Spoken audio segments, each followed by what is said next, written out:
family gospel te ko ki to te la na ngong sapen ma ta ngi sia ka mangin tu na lim ngel lo hain te ila pen hum sia lai fear mo Christom lin phwa hina zan dek mai na to pa na hila tung to ni na bi se ka ki khop zen zen le amao sak na tung to di na o ho pia mo internet pa ni na la khiang ya ti na ke wak ma living room ma kalam pi la kha thi mo ina e zo lai na ke man to pa ong na khat da na katel katei khia khia mo ina alamal ya kina khat thei di le evek pi na vial ni sai na lam zia zia le ka chi na alamal lom ten poloi manina vial khat ma tong support no mo tu ni siria pen ma de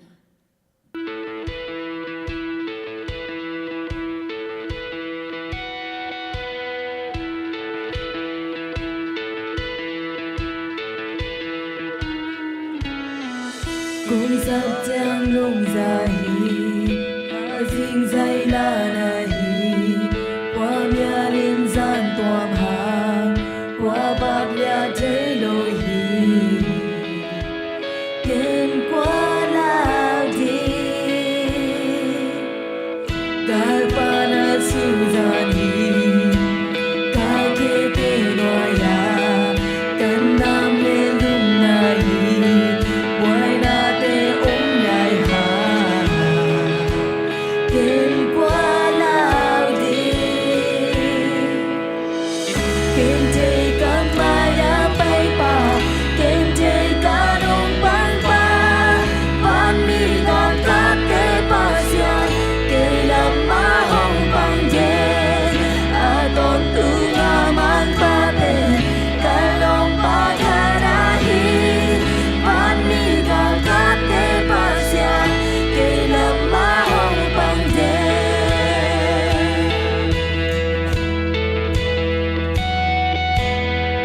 nam min ka zai thai mong hon te nang de ki te long hon kya di qua zo na nang a hi ken qua lao di ken qua lao di ken te ka maya pai pa ken te ka dong pan pa pa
la sang na hiam pe to pan bang biak sakta hen tuna kapana hunong la in china aman ama sermon to kitwakin hoi sakdan lang samin chemo lungdam pe mai le